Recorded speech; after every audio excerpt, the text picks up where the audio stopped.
makes you better than me?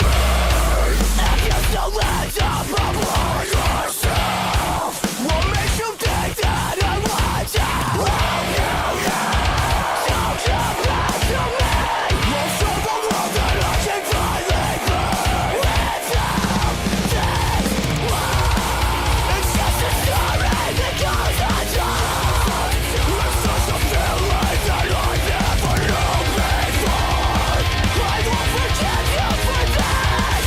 So just know that you will be missed. So come back to me. Now that you're gone, I can finally breathe again. And I won't forget you. These days here without you are the best that I've ever had. So don't come back to me. Now that you're gone, I can finally breathe again. And I won't forgive you for this. So just know that you won't be missed. What makes you better than me? Look at the person that you've become. I know you never tried it on. So never speak my name again. It won't be long until we reach the end. It's just a story that goes undone. But I can breathe in the truth for me to grow. I won't forgive you for this. So just know that you will be missed. So come back to me. Now that you're gone, I can finally breathe again. And I won't forget you. These days here without you are the best that I've ever had. So don't come back to me. Now that you're gone, I can finally breathe again. And I won't forgive you for this. So just know that you won't be missed. And don't speak my name again. I won't forgive you. I won't forget.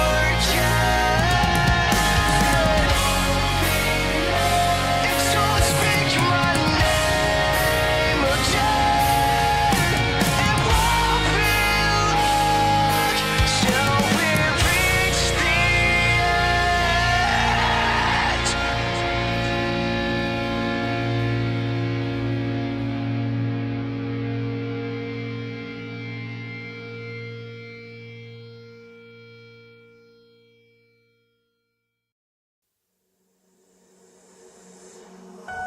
Take a look inside my head.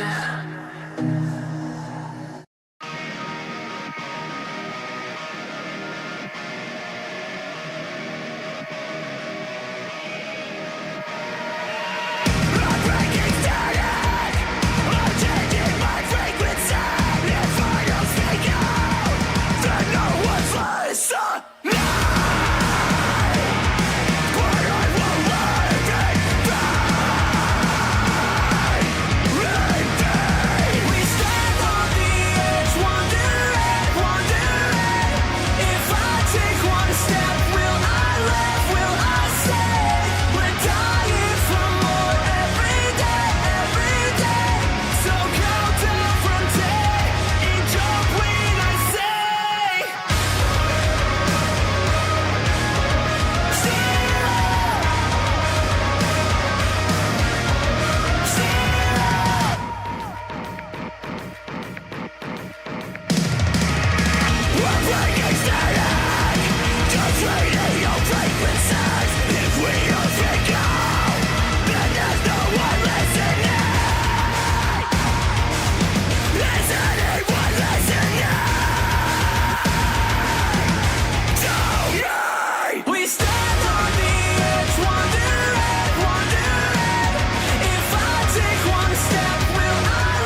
I took my heart in my hands and placed it inside of the mountain, because I can't stand to think that the strongest roots won't save you when the bell breaks.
Under your skull, so you can see close. Analyze the way that my colors take fold. You pin my wings down, so you can find out how long it'll take.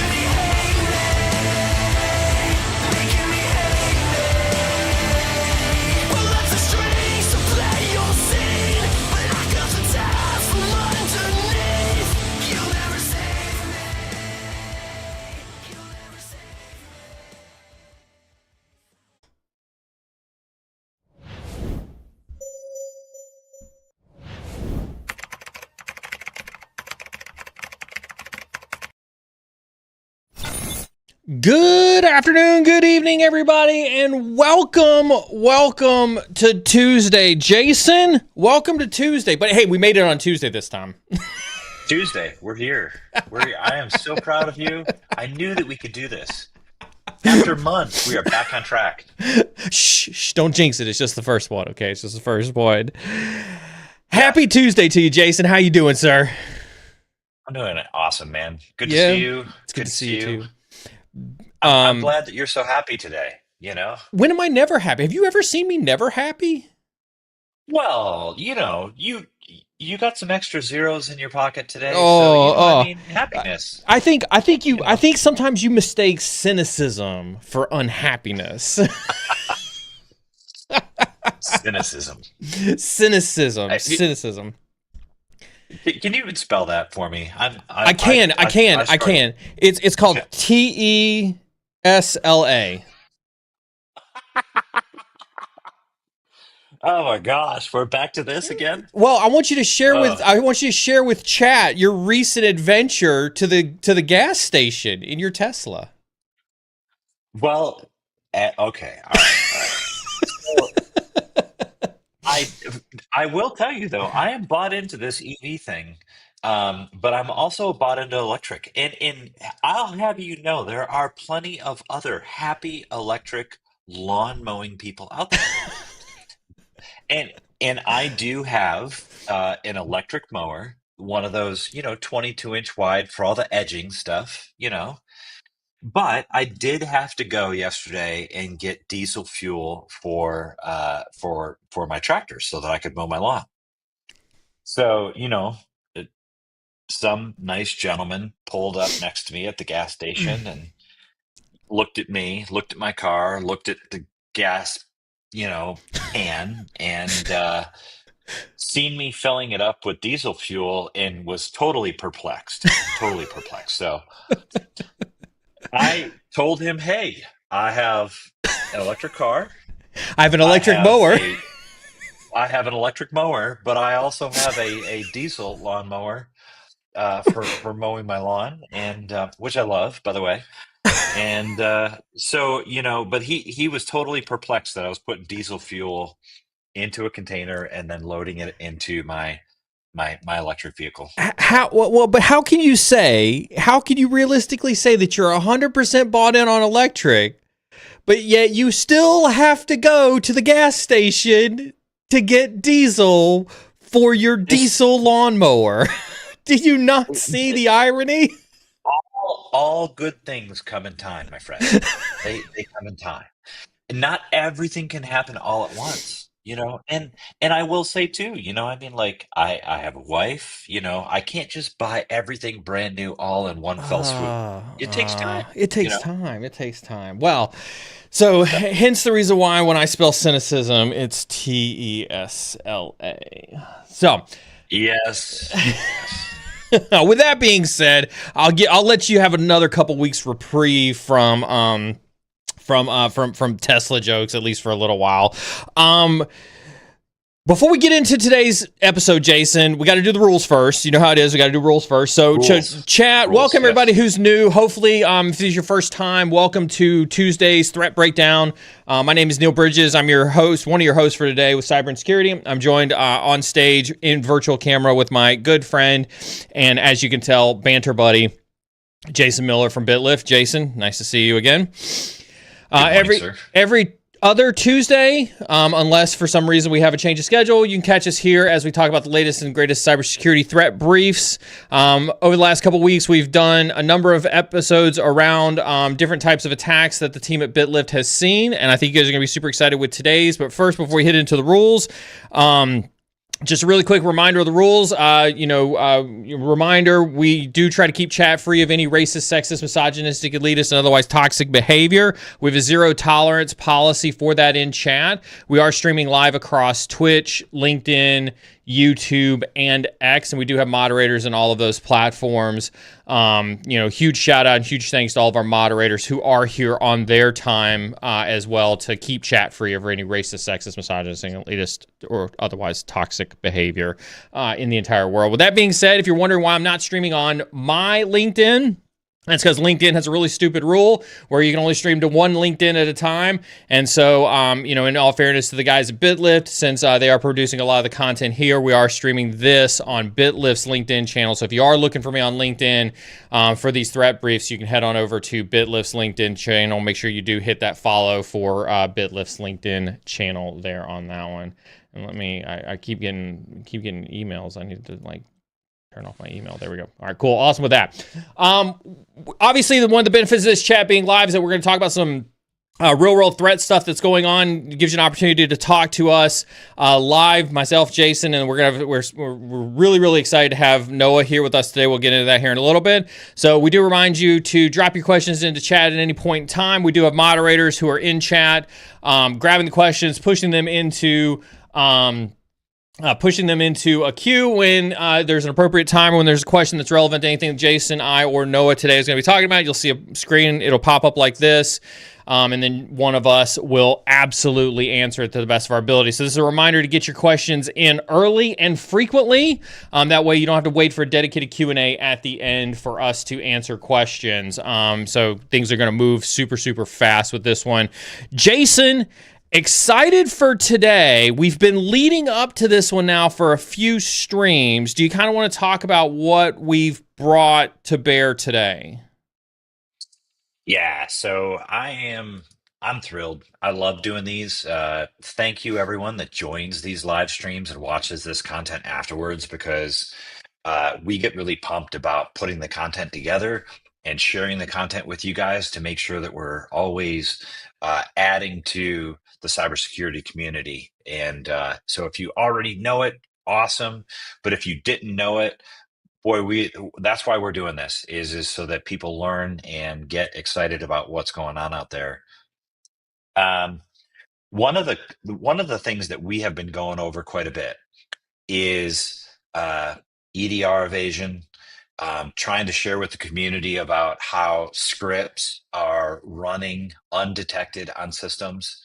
And if you look at our past streams, a lot of times we're not pre-planning these streams.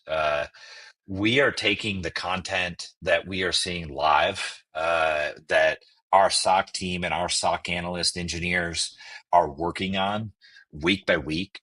And then we're putting the content together like yesterday. And so the content that we're sharing with you is as near real time as possible. So I just preface all that to say is that this isn't heavily prepared. This is raw, unfiltered content. So, but over the last couple of streams, we have led up to this moment, and I'm excited. You kind of spilled the beans there, but yeah, Noah is going to be on with us today. Yes. And one of the things I'm super excited about is Noah's been with BitLift for just over 7 years. Holy we just cow. celebrated his 7th year anniversary with Is BitLift. Is BitLift 7 years old? Just a little bit older than 7, yes. Oh, but, wow. Yeah.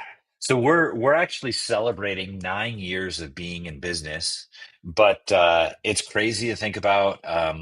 My family looked at me this weekend and was like, "Boy, you're gonna have to start, doing something with that." The gray hair is setting in. But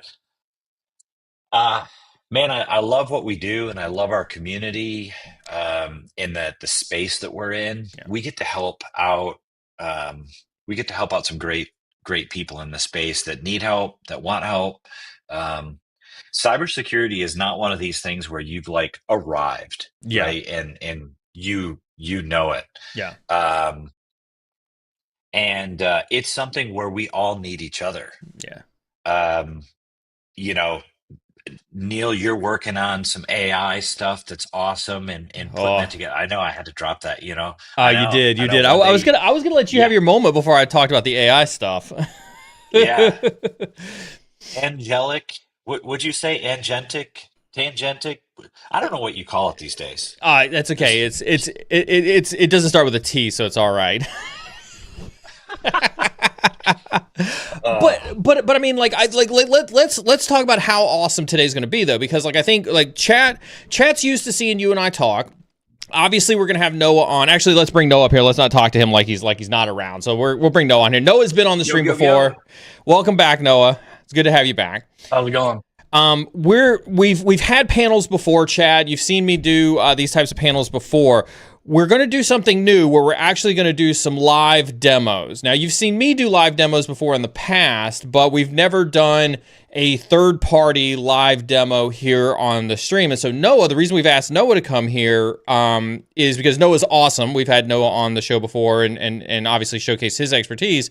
But Noah deals with this stuff on a day-to-day basis. He's on the front lines. He's fighting the bad guys on a day-to-day basis, Noah. What are you going to show today? Yeah, so I kind of have prepped for today a little bit of some EDR evasion and threat analysis. So kind of tying in what you guys have been talking about the last few live streams and kind of showing you in a demo scenario what that looks like. What does it look like when malware does try to evade your EDR or just try to spin up on those machines?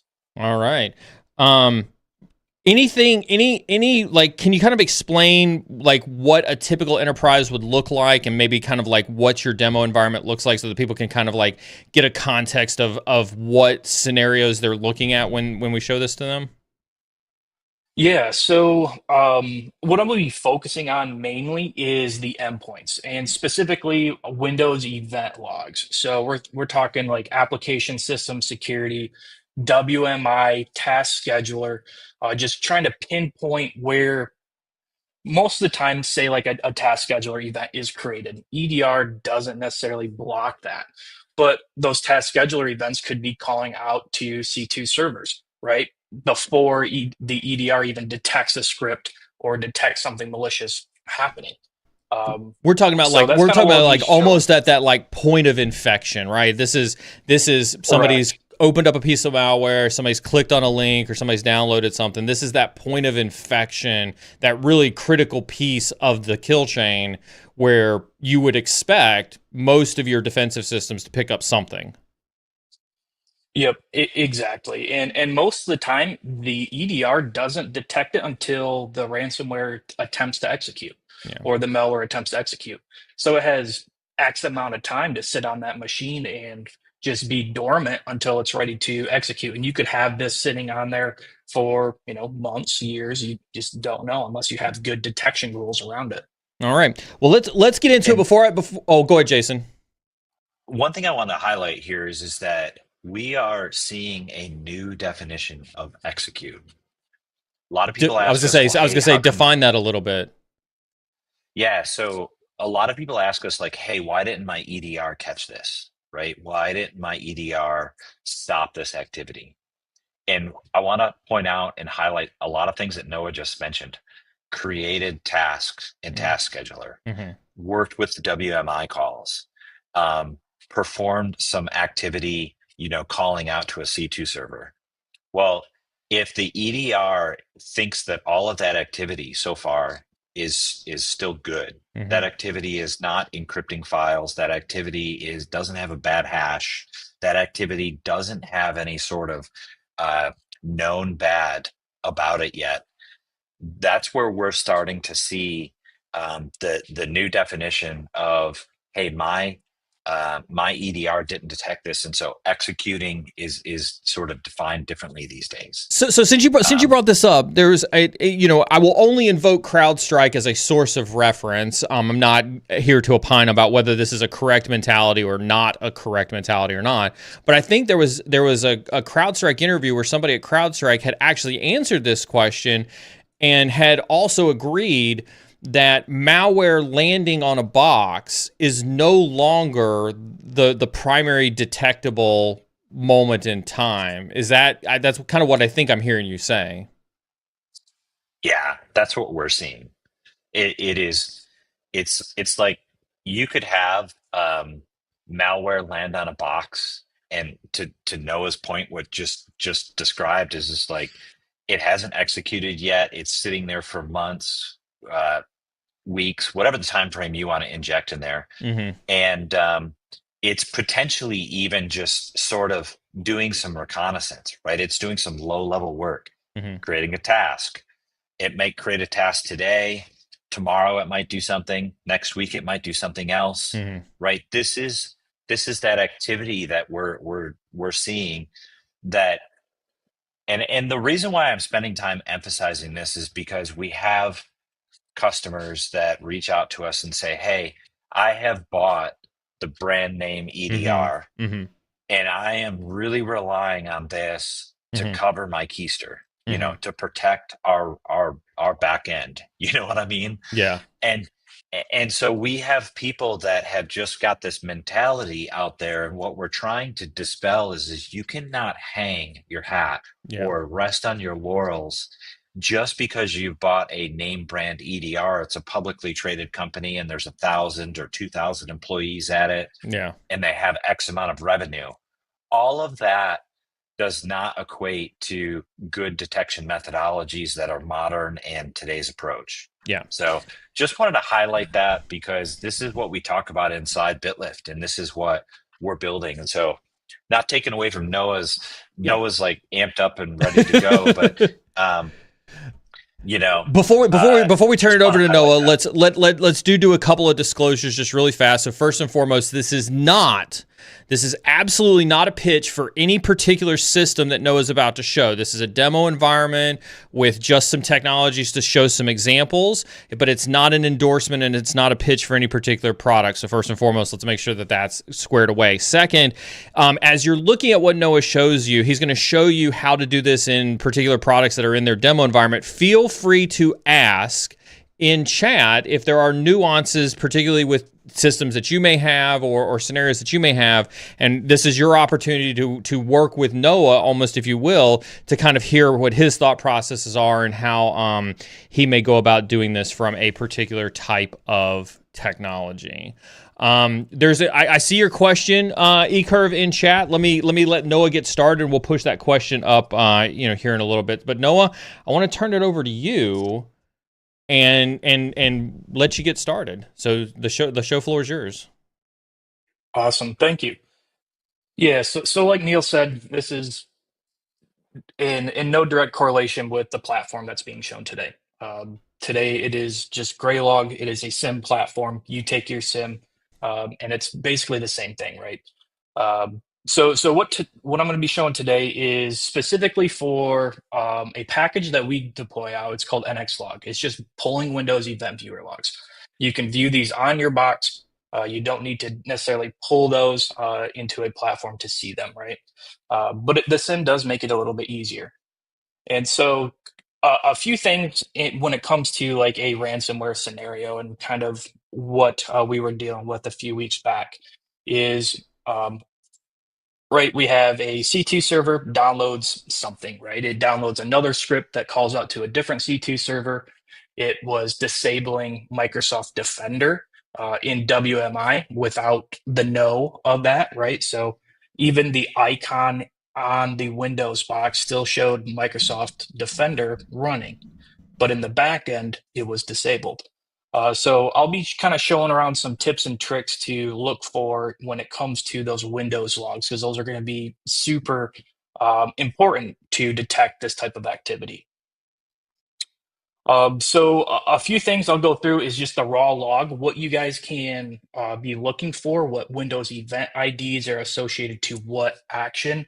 I'll also show some alerts. So if you guys do use a SIM or a platform where you can create alerts, kind of what that alert setup looks like. So that way, when anything like this does trigger or does happen in the environment, you can get notified for it. So to start stuff off, kind of a overview of the typical things we see when it comes to ransomware. One is there's always something in Task Scheduler created. Yeah, I've had to go through probably 3 or 4 different ransomware scenarios, and every time the indicators are check Task Scheduler, check data app roaming, look at WMI for very specific use cases of either persistence or disablement of your antivirus.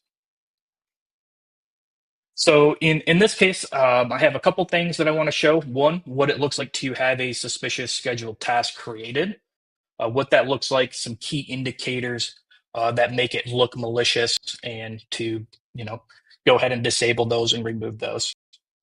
As you can see here, a couple of these raw logs. So here, as an example, WMI activity is a Windows event log that is pulled through Windows Event Viewer, and the associated event ID of 5857. So what does this look like when it's all parsed out from the raw log and into a platform? Some of the key things to look for is exactly just this event ID and some of the context within it. More often than not, there is a script text that is a hidden, or with this flag here, -w hidden -c, which goes out to a C2 server and starts pulling in malicious scripts.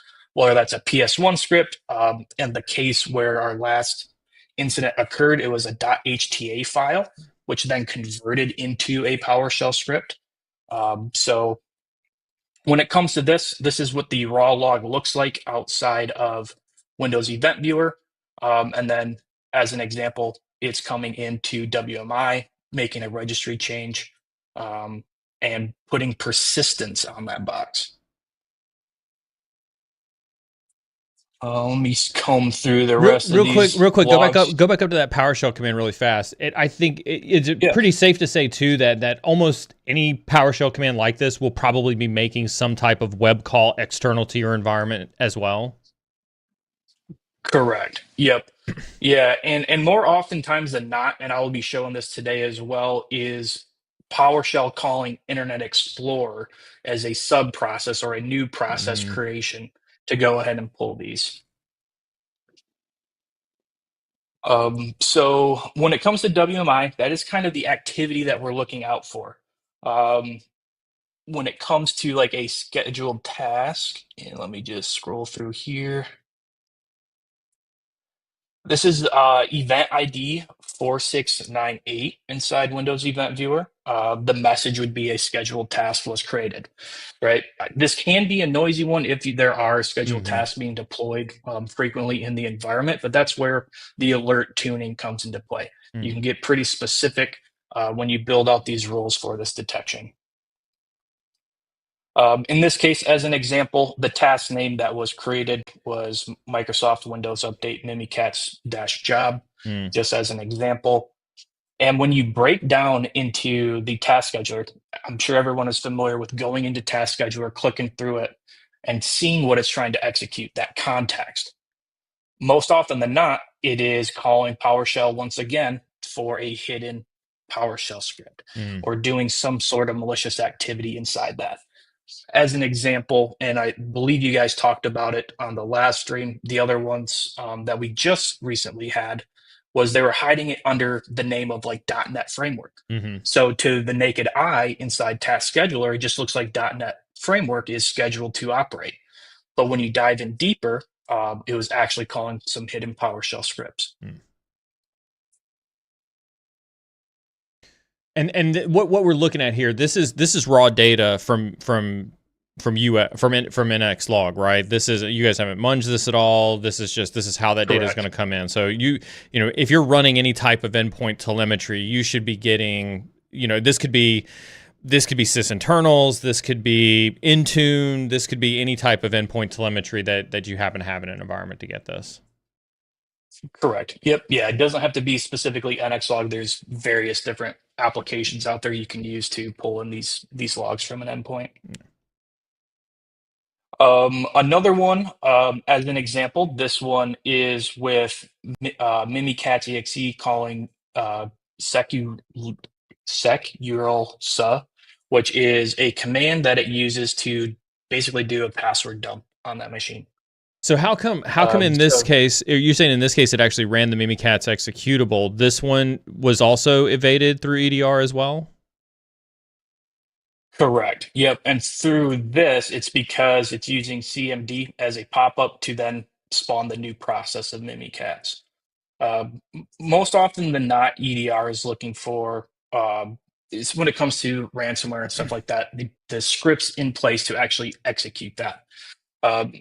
Even though this is a demo, in our real world scenario a few weeks back, or maybe it was a month ago, is the only indicator from EDR was actually the very last executable. being launched and blocked. So a lot of this took place through the whole process of that kill chain to execute. So with Mimikatz, like, so I would have presumed that EDR would have picked it up when there was some process that was attempting to hook into LSAS and dump the creds. So not even being picked up on that function call at all. It wasn't even picking up on that. Correct. Correct. It was the very last system call that was actually blocked, which was the actual full payload for encryption. So yeah, And can so you this is kind imagine of that the all scenario. of the precursor activity was not detected by a name brand EDR? And that's like, so just to be clear, right? And again, no slant or anything to any, again, to vendors or practitioners or anything involved. The EDR was bought, the EDR was deployed. I'm sure there was some initial configuration that was either done either through BitLift, another MSP, or potentially the EDR vendor, and it was left in a state. And that state was certified by somebody to be a known good working state. But yet all of these indicators bypassed that known good working state by multiple levels of implementation teams. Yep. Correct. Yep.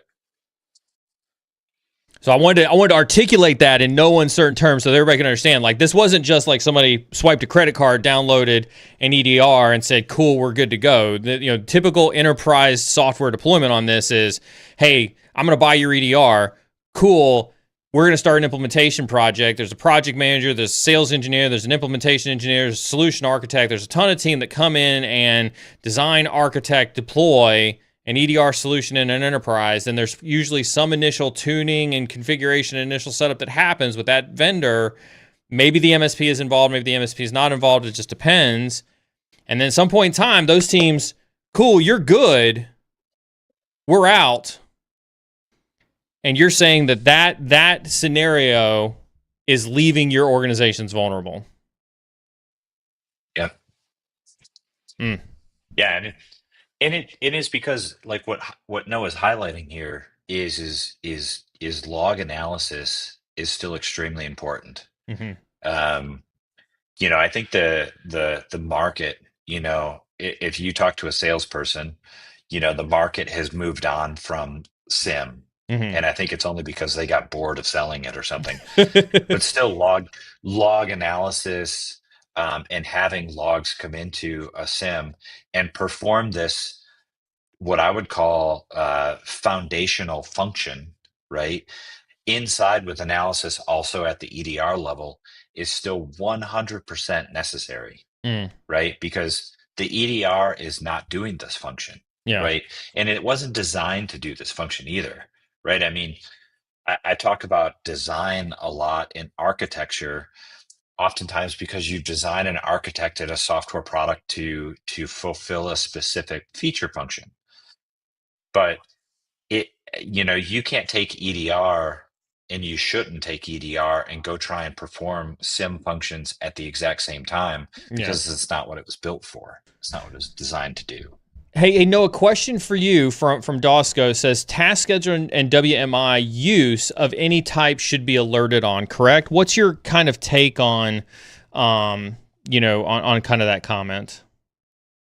I think it should be of any kind logged, not necessarily alerted on. If you alert on task scheduler activity, you will have a lot of false positives, right?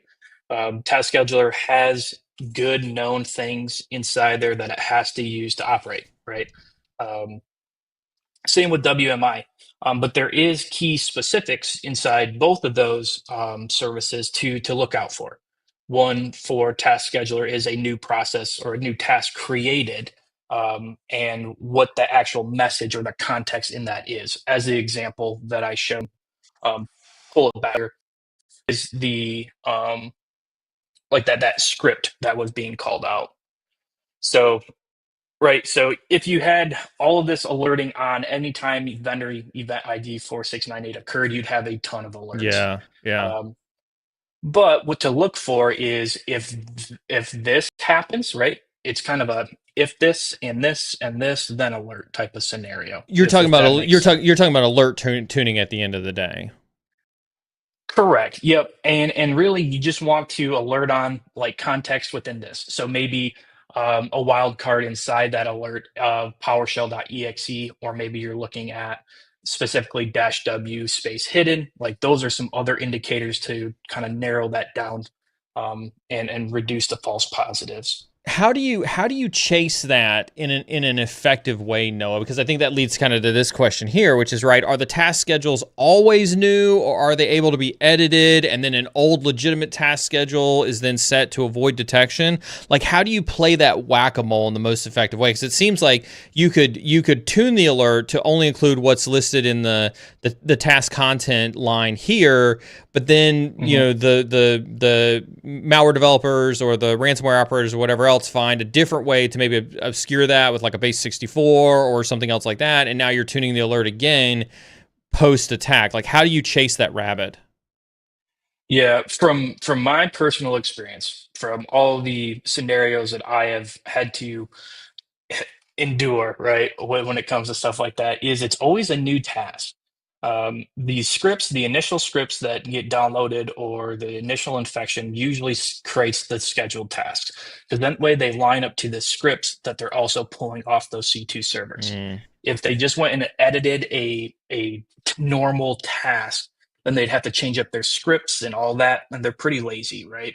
They just Right. want it to work. Right. And it's in my experience, it's the same thing every single time. Like when it comes to jumping on with a customer to do forensics after this, I know exactly where to go because they don't really change up how they do this stuff, right? It's always a scheduled task. It's always WMI. It's always looking at app data roaming for those other scripts and stuff like that. So in my experience, and don't hold this to me, that it's always a new task scheduler created, or Yeah. new task inside task scheduler. Yeah. Makes sense.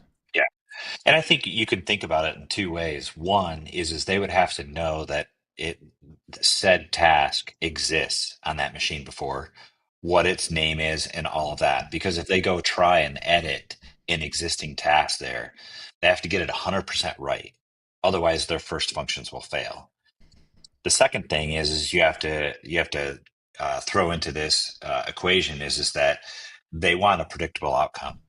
And in order to have a predictable outcome, they need to create that new task exactly the way that they want it named and exactly when they want it to run. So I believe that that's why they're creating new tasks. And also, Noah nailed it. They're lazy, right? I mean, they want a predictable outcome. They want it to work exactly the way that they want it to work. So they're going to create a new task. Well, and I imagine when you're dealing with, I mean, again, having been on the pen testing side, the offensive side with the NSA, whatnot, over a number of years, right? I mean, you want something that's largely repeatable against a predictable target set. And so, you know, it's hard to guess what, you know, task you would need to edit versus, you know, create new. And so it's just easier just to write a PowerShell script or a JavaScript or something like that. That'll just like do a net new scheduled task across multiple hosts whenever you go to impact. Again, accuracy by volume type mentality. Yeah. Or a .hta file that the EDR is not looking for. It's funny you say that because Dosco was like, any hope in wishing Microsoft would burn HTA to the ground. No, why would they? Why would they? Please share with your thoughts of why they would even burn it to the ground. I mean, that goes back to the lazy thing I was talking about. These guys are lazy. Like this attack, yes, it happened a couple, like I think it was last month. It's still tactics used from like 2022, 2023. The same exact scripts, the same exact task scheduler names, everything. So the write-ups are already out there. And we used those to help try to find the persistence, right? If somebody already has this documented with everything in it for this exact attack, why not use that to benefit, right? How much faster is it for you to do an investigation? Let's assume that you're getting the right logs into a SIM in the first place. How much faster is it for you to investigate with a SIM versus if you didn't have some type of central collection point, or if you had to go to, each individual host, or if you had to go to maybe like Intune and then you had to go to the EDR separately. How important is it for the quickness of the investigation to have access to all the data in one place like you have it in a SIM? Oh, it's a night and day difference, right?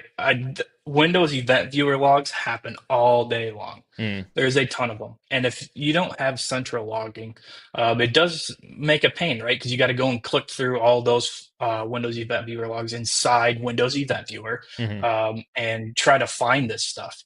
Whereas central collection, you can map all the fields to a name that's suitable for what you want to look for. So in this case, as an example, I know if I look at event ID, I have this all instead of Windows event ID, or just ID. You can name it however you want, hmm and that way you can look for stuff like this. So I can look for the top event IDs in this specific scenario of what occurred. It just makes for very quick filtering when you have like a central collector or a data lake. Doesn't even have to be a SIM. Especially in the middle of an incident as well. Yeah, exactly. Yeah. I think about this like if and we have people tell us all the time, oh, we don't need central log collection, we don't need a SIM. And I'm like, okay, great. But if you feel that way, that's your opinion. But you are literally going to spend hours and hours and hours sifting through millions of log data, and you're going to have to make sense of it all on your own, right? And then not only that, but you're taking human time for what software has already been invented to do in minutes, and it's hmm sometimes in some cases so quick that it could alert on it in seconds. This would be like, you know, are you still riding a horse to work? We, Yes, you can ride a horse to work, but you probably own a car, yeah. right? We may be pivoting here a little bit, and that's okay. That's what that's the nature of content. But this is a great question here from Outcast, or more like a statement or something. Noah, I don't know if your demo environment. I know you prepped some of this specifically for this stream, and I appreciate it for it. So if you don't have this, then that's fine. But Outcast says not only having them all in one location, but having a solution that can correlate the logs and pull in additional context. Do you happen to have an example of a correlation rule, or something where it's been enriched with context or something that you could show chat? And it's fine if you don't. I just didn't know if you had something in your demo Yeah, environment. I don't have any correlation rules in the environment, but I Mhm. do have like normal actual alerts and rules that I was planning to just kind of walk through. Yeah, They're very basic, and I can kind of show based off the logs where yeah, improvements can be made, just because it was quick and dirty to get it in. yeah. Let's see those. Cool. Real quick, I just wanted to go over Yeah. this one. This is for vendor message ID 4657. And this is when H key registration change is made. Mm, This is what we were identifying with it trying to disable Windows Defender, which it successfully did, as well as Sophos. So that was the two EDRs this specific attack was looking for to change. And so what that log looks like, again, you have to make sure this is logging. Kind of goes back into, not to be super off topic, but GPO policies, hmm making sure you have logging for all these Windows event IDs pushed out through GPO. Um, but for rate change. And what we're looking for specifically is this new value. So if you go into your H key registration and look at the values for Windows Defender, you'll see a 0 or a 1. mm, Changing it to a 1 will then disable it. And the actual GUI of Windows Defender will not know mm. from what we demonstrated during that last ransomware scenario. So by changing the registry value, the UI is completely oblivious to that. But on the back end, whenever the system call is made, it's like, hey, it's actually disabled. Don't check for this. Correct. Yep. So yeah, I just want to I show like that to real think quick. of sorry, Noah, but I like to think of Oh, like you're the good. registry it as like the breaker box, in hmm your house. It's like the wall switch hmm is relatively dumb. It doesn't know The whether it's wall got switch power or being the not. UI, any UI The interface wall for switch being the UI. the Yep, yeah, yeah. yep. And yet, but the breaker wherever your breaker box is in your house or where you live, that could be turned on and turned off. It's a 1 and a 0, right? Yeah. And I also think that it's important for you to know the difference between the 1 and the 0 inside that value, so that you can go look at it for yourself and If what it means. it would, when we talk about this, and we may be getting into super nuanced versions of this as well, would Intune pick up if this was disabled, or would Intune still show it enabled because it's reading the UI, but the host itself, when it goes to execute on the host, still shows that it's disabled because the registry is disabled on the host? Like, is that broken all the way up the chain when you think about a Windows ecosystem from a monitoring perspective? I don't know 100% for sure. Just because most of our customers don't have Intune deployed Gotcha. for their environment. But I would assume so, right? If the GUI doesn't display it, I don't know if Intune actually goes in and looks at H key registrations Yeah. and sees if the value is a 0 or a 1. It might. I'm just not sure on that scenario. I was gonna say, like, I think in most environments I've set up, like, you'd have to have the Defender XDR with like the E5 or whatever the new license version is. You'd have to have that stuff dumped to ALA, and then maybe you could see it in Sentinel or something else if you really had it turned on. But I think that's like what you're describing is, since it's host based, it's not being passed all the way up the chain. I think that's where my head's at, which is why I asked it. And in most scenarios I've seen is that it sets the registry value up front, Mm-hmm. but it's not like it goes back and checks the registry value once every 24 hours Mm-hmm. or something after it's set up front. So, but that's what we've seen. The other thing is if you are pushing this stuff into Sentinel, you'd have to make sure that you are looking for these registry keys and these values in Sentinel. Yeah. It's not something that's set up out of the box. No. Correct. And it's actually kind of a pain in the ass to do too. Yeah. Cool. Well, I'll jump over to the alerts and kind of show what some of those look like. Again, different for every platform. But for this example, let's just stick with the registry change.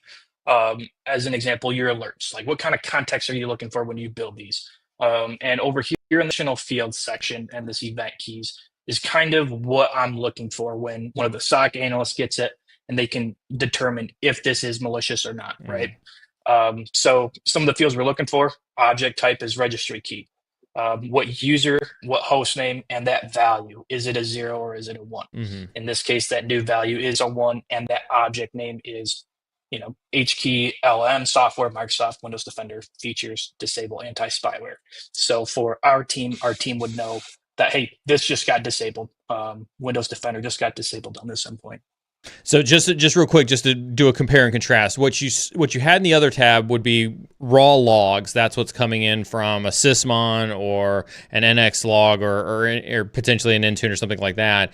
That still has to be transformed in some way into an alert, either through a correlation rule or some other type of process, to try to get to something that takes the noise that you're seeing across that vast amount of data and makes it a little bit easier for an analyst, to your point, to look at this and say, something is wrong, we've got to action on this. Correct. Yep. And in this case, I can go to this rule and show you what that looks like. It is a very simple rule just for today, Mm-hmm. but I can show you what I would change when it's an active actual in a prod environment. Mm-hmm. So in this case, the search query, it's based off of the vendor message ID. I'm looking for the event ID associated with the registry change. To make this more granular, would be to again include like and we'll just do and new value is a 1. So now it's even more filtered. So now you're looking at event ID for test for HKey registry change, and that value of that registry change is a 1 or disabled in this case. For everybody watching, this is alert tuning, right? It is this type of editing that you're just going through to try to your point, Noah, filter out some of the noise that this otherwise would create. Yep, exactly. So that's what that looks like. Again, you could be as granular as you can, right? So if you want to even have more granularity and have it specifically filtered for that object name, you could do something like this. Do and new value one, and let's just say that Mm-hmm. object name. Mm. So this one is very specific, will only trigger now with this change when Windows Defender disabled anti-spyware is the object name, and it is changed to from a 0 to a 1. But So now this is very, very granular. I think that there's an obvious question like, oh well, why didn't you just do that from Jump Street? What are some natural disadvantages to being this granular when you're writing these types of alerts? Yeah, it's a great question. So the more granular you get it, the more specific it is, and that means any other, you know, registry change that did happen is not going to be caught by this alert. Mm-hmm. So if you want to have a wide variety of these events or alerts for when a registry change happens, I would keep it probably at, this, Mm-hmm. right? And then I'd create a new rule for registry change for Windows Defender. I'd create a brand new one and then make it more granular. That way I have both, right? Mm. Um, that's kind of how I would do it. Is there chat's gonna love me for this, and I'm gonna throw the ROI word out there for chat, right? Is there a point of diminishing returns where you've just got so much rule, so much tuning, so much detail where it now becomes an administrative headache for you to do? It really depends. Personally, I would say no. Mm. Um, it's kind of like you look like at like MITRE attack framework as an example. Mm-hmm. They have good base policies that you can map to that really doesn't need much tuning after that, right? Mm-hmm. So you can get it to a point. Yes, the initial setup kind of sucks. I remember one year we went through probably like 4 months of rule tuning Mm. just to get initial rules created, and then it's just constant after that. So it does take time to get your base rule set right. And once that's there, then it just gets easier and less chaotic when it comes to tuning. I'm not saying that it completely goes away, Yeah. but it does make it easier. It's just that initial upfront kind of pain to get going. Nice. Yeah, I mean, we have these conversations internally, right? So you might be sitting there thinking, I have Windows Defender. You probably should put these search queries in place and alert on them. You could probably think about like, hey, I have CrowdStrike, or I have SentinelOne, or I have these other ones, and you might want to create specific alarm alerts queries that help you focus in on those. Um, They and might that's also why be it really, broken up by, you may have a large SOC team that does phishing, and so you've got a rule group that's set up for phishing, and so all they look at is the phishing alerts, yeah, and then somebody for desktop, and then somebody for server PCI infrastructure, and so you could have lower groups set up based on job function inside the SOC as well. exactly. That's a great way to think about it, and that's why like all the alerts that we have aren't always applicable to all customers. Mm-hmm. You know, you've got to sit down, and this isn't a one size fits all. It's a, what do I look like? What is my size? What is the makeup of the environment? What software do we have installed, and what don't we have installed? But also, like, to what you and Noah just went through with this ransomware, things are going to happen. You're going to get punched in the face, and then you have to go back to the tools that you rely on and figure out how you adapt to that. Yes, exactly. All right, what else you got to show for us? Yeah, just another alert here. This one is specifically for a scheduled task was created. Again, very similar to the other one. We're looking for very key indicators that something malicious is going on. Mm-hmm. So the message, a scheduled task was created, username, host name, and what was that task content? In this case, the PowerShell .exe with the hidden flag here. Very same scenario where it is in this point in time very broad, but then you could narrow it down with your filtering. So You could take looking for a specific PowerShell.exe inside that task content. You could add that here in like a wildcard search. You can get more granular with it as you please. When it comes to Windows event logs, right? I think there's a multitude of Windows event logs. Like I don't want to say that there's infinite, but the Windows event logs are a rather vast trove of data that exist. Hmm. Is there again? I go back to from an attacker's perspective.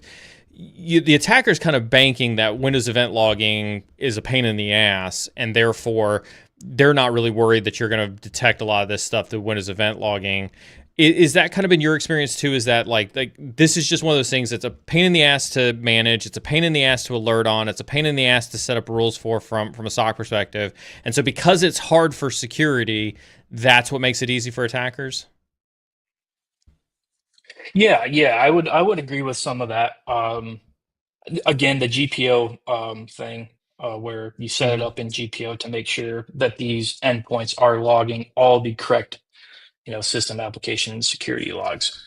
Um, Sometimes people are like, well, I see this event ID occur or this action occur, but no Windows event ID associated with it. Hmm. And we're like, okay, well, do you have this pushed out via GPO? Do you have this Mm. specific thing enabled so it does log? Um, and most often than not, they don't. So we help create that GPO policy to make sure logging on those endpoints is set up correctly. Mm.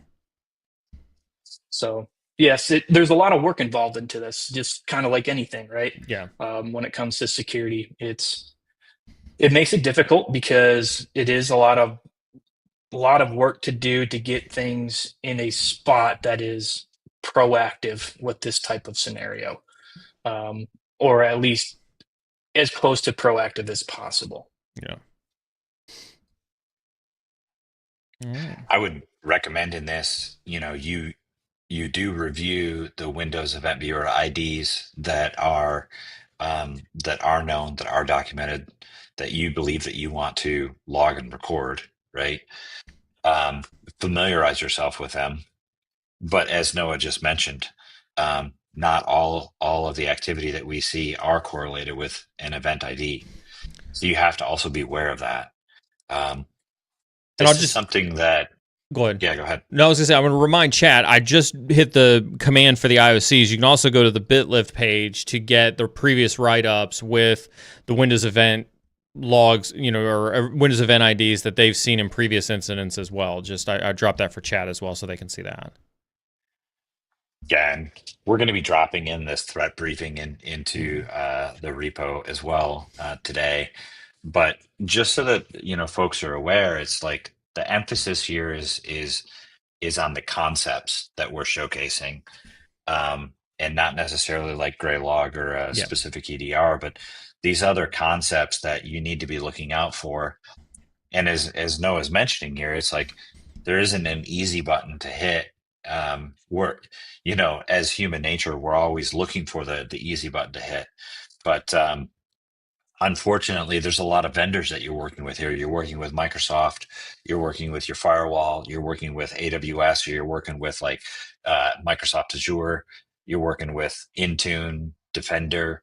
When you add it up and you think about all of the vendors that you're working with and you're trying to make sure that you're detecting activity across all of those vendors, you might come up with a list of 15, 20, 25, maybe 30 different vendors that you're looking for activity in. Yeah. Well, that that takes some time.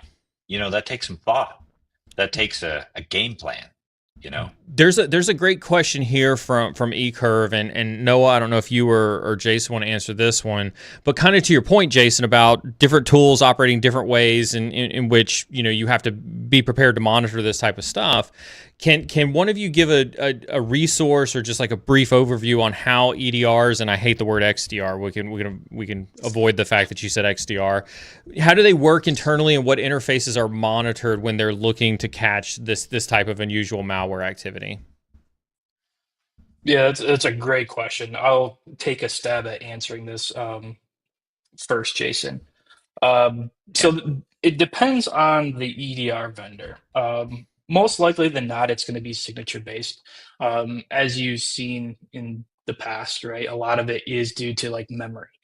So a lot of these EDRs do embed themselves into memory, which is, in my opinion, a good thing and also a bad thing, as you can see what happens when something breaks and it's running in memory or looking at memory, right? And it bricks all your systems. And then there is some Thou, that are thou shall not, specifically thou shall looking. not be named. Thou shall not be Yeah, named. yeah, exactly. And then there are some that we have, had conversations with, we've looked at, had with customers that are more encryption based. So they use different algorithms to, they're not looking for signatures, they're looking for when mathematically encryption happens. Mm. So there's different varieties out there, and it's good to ask questions to your vendors on what are they doing for detection. Is it signature based? Is it looking at when different hashes and stuff come through that are not signed by not signed correctly, or is it a mathematical equation that is looking for encryption or Don't that a- type of don't activity? ask the salesperson. Ask an actual engineer. Exactly, yes. Do not ask the salespeople, ask an engineer that helps build the product, works on the product, and they'll have the best answer for you. I couldn't agree with that more. I feel like in the last 5 to 10 years, something happened in our space. Mm-hmm. Something something occurred where we would just, if you think about it, cybersecurity companies 10, 15, 20 years ago, the product was bought and procured based on what it was doing, how it was detecting the activity, what was the mathematics or the algorithm that was behind the scenes, and there was the product was cherished because of the way it was built, who built it, the emphasis that it was going after. Now, today, people read a Gartner report or a Forrester report or something out there that, which is all pay to play, and people are making decisions based on cross check or something like that just, Shh. Keep it neutral, sorry, Jason. Keep it neutral. sorry, but people are making decision off of brand name, and they're not asking the question. You got to ask the questions like, what does your product do really well? Hmm. And ask the salesperson, hey, I'm asking the technical team, Yeah. like, what does your product do really well? And one of the reasons why I agree with your XDR statement and why we do not like, you know, Hmm. is because XDR was created, this new acronym, because MDR, or the previous acronym before it, wasn't mature enough. Yeah. It highlighted a gap. And so since your product had a gap, we needed to create a new acronym We need a new to category. fulfill that gap. We need a new We need a new category. category. Yeah. Yeah. Hang on a second, folks. You should be asking yourself, hey, the car that I bought, uh, it didn't have brakes on it before. Yeah. And so now all of a sudden that the car that I bought didn't have brakes on it before, and now a car has got brakes, we're going to rename the whole new category. Yeah. This crap doesn't happen out in the normal public realm, right? You know, and I'm just so frustrated with it because it's like people are coming at us and saying, "Oh, well, we think we want an XDR. We don't think that we want an MDR." Well, what does that mean to you? What's the definition behind that? And one of the things that we have done on our website, and I'll get off this soapbox in I a was gonna second say here, is that somebody's seeing your soapbox for the first time, Jason. yes, but the real problem here is that people needed a full mature solution, Yeah. right? Yeah. And they were too afraid, and they weren't being honest, and their product wasn't a true mature solution before. Yeah. And so just come right out with it and say, you know what, before we identified a gap, we weren't doing this right. Yeah. We have fixed that in the product, and we came out with a new version. Yeah. We came out with version 10 instead of version 9. Version 10 fixes the problem that we had before. Yeah. But don't create a whole new freaking category and then confuse the whole marketplace. And then, pretty soon we're going to have FDR, because before we didn't have FDR. Right. You know what I'm saying? Right. And it's gonna stand out. We were fricked before, and now we weren't anymore. I'm gonna send Noah on, because Noah says he's got to go deal with a forensics case here in a little bit. So I'm gonna push Noah to the green room. That way he's not he doesn't feel like he's that third wheel on a conference call where he's got to hang around and wait for the conference to be over. And be like, I gotta go, guys. I gotta run. but you're right. Like my thing has always been, whenever there's a gap in the marketplace, somebody creates a solution and then runs to Gartner to say, I've created this solution for this gap. Give me a new category. That way I can be in the upper right and I can capture market share, and I can be first to market, and I can win the marketing game. It's always been that way, and it's always frustrated the fuck out of me. Oops. Yeah, frustrated the hell out of me. But I hope you guys hear like my passion around this. It's not, and I apologize for getting on a soapbox there, but there's this problem in the space, and we hear it from people that are trying to seek a solution to their real problem. Yeah. All of us have real problems. We want to protect our companies from cybersecurity, hacking, and being ransomed, and all the rest of it. But I'm just trying to come to the community and share the true things that are going on behind the scenes, and expose them, give you guys the right questions to ask, and let's all try and help each other out. You know what I mean? And that is why you will always have a home here on Cyber Insecurity, Jason. I appreciate it. Listen, we're at the top of the hour. We're actually a little bit over. Soapboxes aside, Sorry about that. No. We love soapboxes here. I'm just trying to be respectful of everybody's time involved here. You this week, instead of doing the Try Hack Me giveaways, you guys have decided to do a Humble Bumble giveaway for books. Yes. You want to talk about that a little bit? Yeah, 30 seconds on this. If you guys have ever been over to Humble Bumble, I like saying that. That's kind of fun. But they're a they give the money to charity. Plus you get like 10 books at the same time. And so if you're like me and you like to read, and you're just sitting there at 10, 11 o'clock at night, and you're just reading because you like to ingest information and learn, then this is for you. We want to give these away. This is going to be exciting stuff. But at the same time, the money that we're spending on helping you educate yourself is going to go to charity. And so we love that. Yep, absolutely. And in true fashion, you placated to me a little bit, and you did the Humble Bumble on AI stuff today. So the Humble Bumble that's in Discord is a bunch of AI content. So I hit the Discord link. Make sure you're over in the giveaways channel. We got the current book giveaway for Alan White's Forensics Team Field Manual. We also now have Jason's Humble Bumble giveaway, care of the BitLift team. And so Jason, as always, on behalf of the community, thank you so much for your support.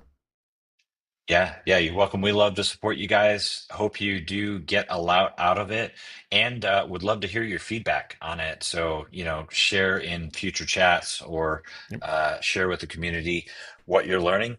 Loved one day to hear about what Neal is learning on his agentic, angelic, AI bots, more to come. Agents. More to come on that. More to come. All right, Jason. I'm trying not to spill the beans. Don't. We got. We don't. Right. A little bit more for that. We'll wait a little bit longer for that one. All right. Jason. Hey, have an awesome day, everyone. We'll see you in 2 weeks. Take care, chat. See you in 2 weeks.